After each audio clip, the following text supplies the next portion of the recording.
Close your eyes and imagine London.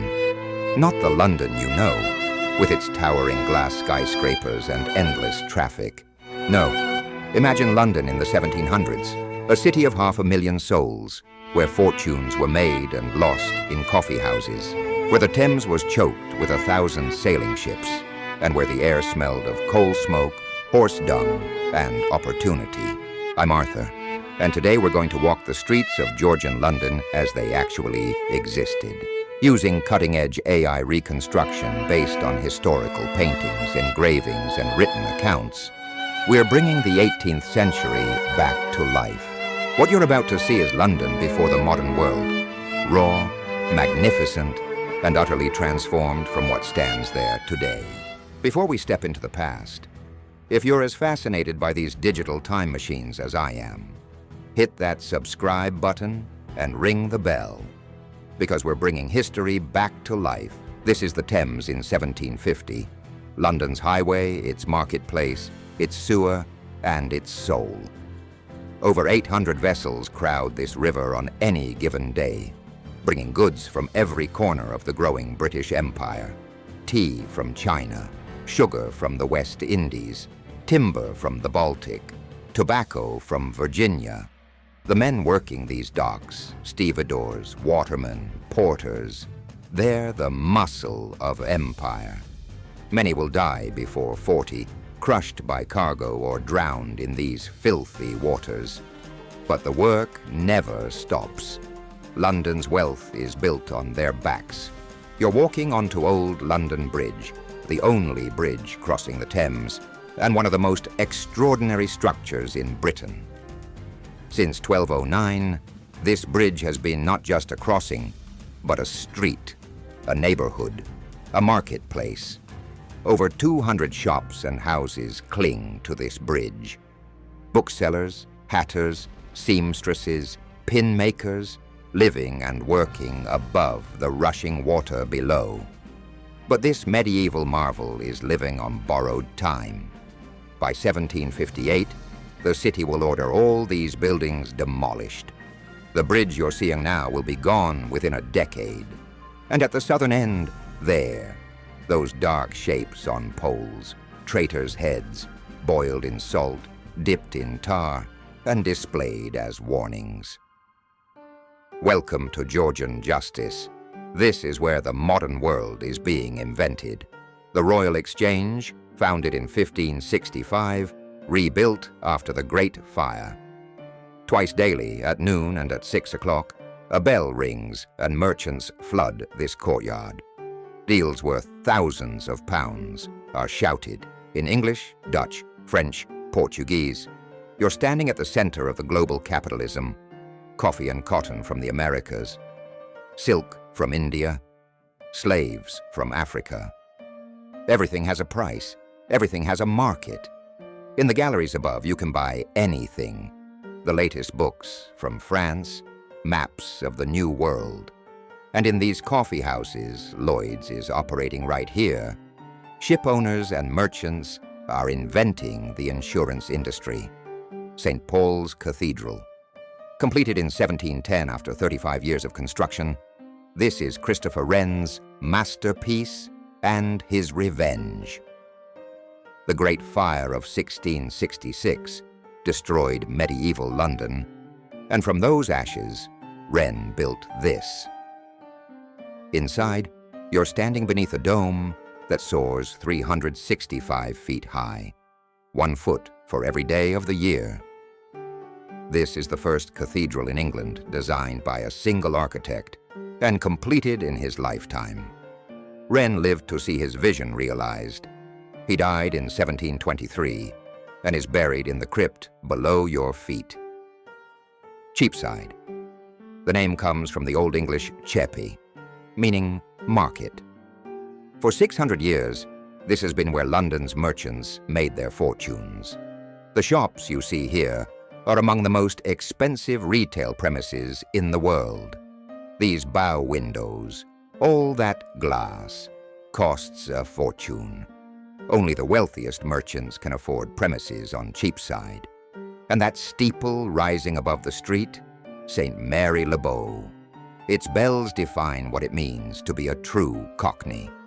If you're born within earshot of the Bow Bells, you're London born and bred. Everyone else is just visiting. It's dawn at Covent Garden, and the market is already roaring to life. This elegant piazza, designed by Inigo Jones in the 1630s, has become London's fruit and vegetable market. But Covent Garden is living a double life. By day, respectable commerce.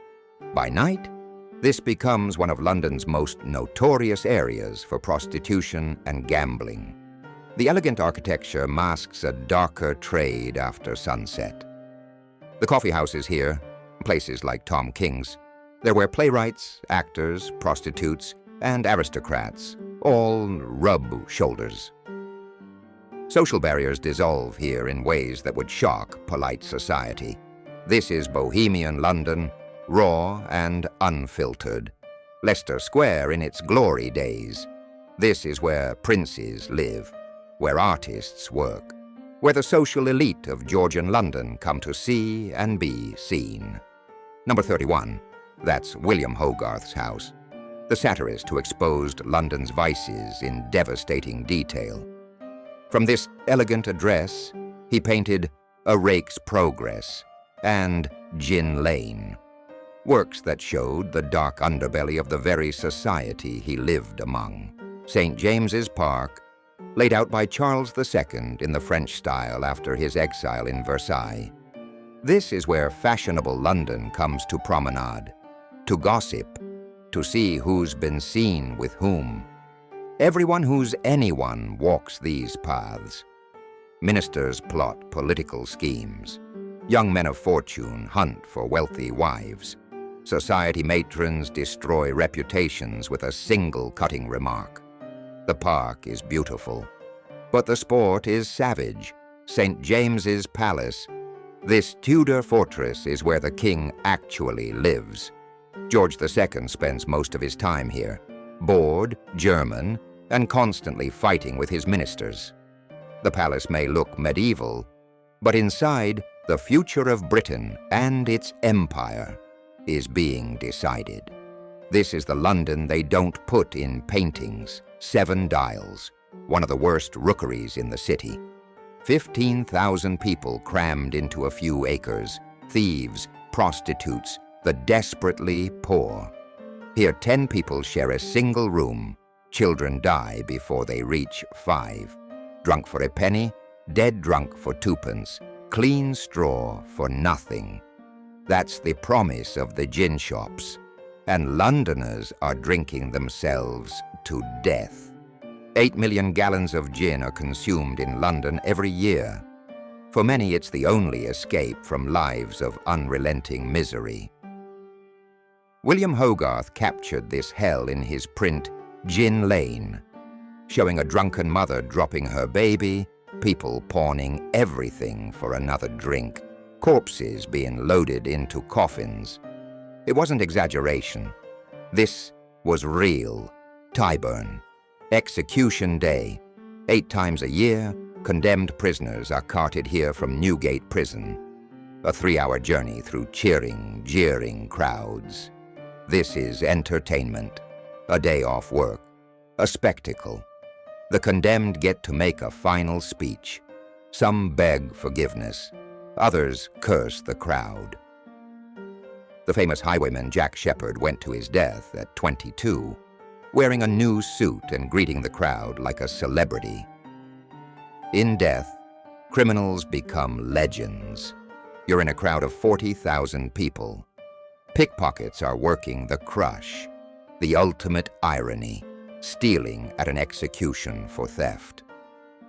When the cart pulls away and the prisoner drops, the crowd roars. This is justice, Georgian style, Montague House in Bloomsbury.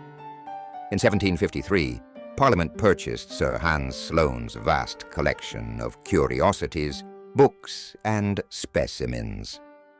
6 years from now, in 1759, it will open as the British Museum, the first national public museum in the world, free to all studious and curious persons. Here you can see Egyptian mummies, Greek sculptures, botanical specimens from Captain Cook's voyages. This is the Enlightenment made physical, the belief that knowledge, not just power, defines a great nation. As darkness falls, London's pleasure seekers cross the Thames to Vauxhall Gardens. For a shilling, anyone can enter this magical world. 12 acres of landscaped gardens lit by thousands of lamps. Aristocrats sit beside shopkeepers. Actresses mingle with countesses. Here in the darkness and the lamplight, social barriers dissolve. You can hear an orchestra, eat wafer-thin ham, drink arak punch, and perhaps meet someone you shouldn't. Vauxhall is where London comes to misbehave with style. This is London in the 1700s, a city of 500,000 contradictions, magnificent and squalid, enlightened and brutal, the richest and the poorest living streets apart, a global superpower built on slavery and trade, genius and gin. Stand on any London street today, and you're walking where Georgians walked. Many street plans haven't changed, but everything else has. The buildings, the smells, the sounds, the social order. The city has been rebuilt, reimagined, transformed beyond recognition. But for 17 minutes, you've seen it. You've walked its streets, smelled its air, witnessed its glory and its shame. This was London when it became the greatest city on earth, for better and worse. Thank you for joining me on this journey through time. If you'd like to see more reconstructions of lost cities, Paris in the 1800s, New York before the skyscrapers, Rome in its glory days, let me know in the comments below. Hit that like button, subscribe, and I'll see you in the past.